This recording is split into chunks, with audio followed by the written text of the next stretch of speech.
ফিলিস্তিনের পক্ষে প্রকাশ্যে কথা বলার কারণে ব্রিটিশ জনপ্রিয় টেলিভিশন অনুষ্ঠান লুজ উইমেন থেকে তাকে সরিয়ে দেওয়া হয়েছে বলে দাবি করেছেন দীর্ঘদিনের প্যানেলিস্ট নাদিয়া সাওয়ালহা। এই ঘটনার সম্প্রচার প্রতিষ্ঠান আইটিভির বিরুদ্ধে আইনি পদক্ষেপের হুমকিও দিয়েছেন তিনি। তবে নাদিয়ার অভিযোগের সঙ্গে একমত নয় আইটিভি। এ নিয়ে বিস্তারিত থাকছে আমাদের এবারের আয়োজনে। 2 দশকেরও বেশি সময় ধরে ব্রিটিশ টেলিভিশনের জনপ্রিয় অনুষ্ঠান লুজ উইমেনের পরিচিত মুখ নাদিয়া সাওয়ালহা। সম্প্রতি অনুষ্ঠানটিতে তার অনুপস্থিতি নিয়ে শুরু হয় আলোচনা। এরপর সামাজিক যোগাযোগ মাধ্যমে এক ভিডিও বার্তায় নাদিয়া দাবি করেন ফিলিস্তিনের প্রতি তার প্রকাশ্য সমর্থন এবং গাজায় ইসরায়েলের সামরিক অভিযানের সমালোচনাই তাকে অনুষ্ঠান থেকে সরিয়ে দেওয়ার অন্যতম কারণ।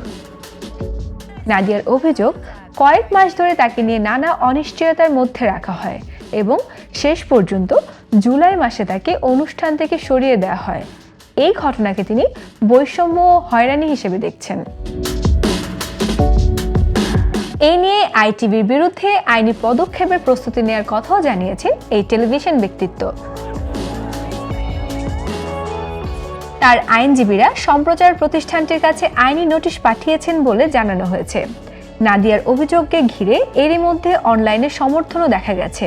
তাকে লুজ উইমেনে ফিরিয়ে আনা এবং আইটিভির পক্ষ থেকে প্রকাশ্যে ক্ষমা চাওয়ার দাবিতে একটি পিটিশনে কয়েক হাজার মানুষ স্বাক্ষর করেছেন।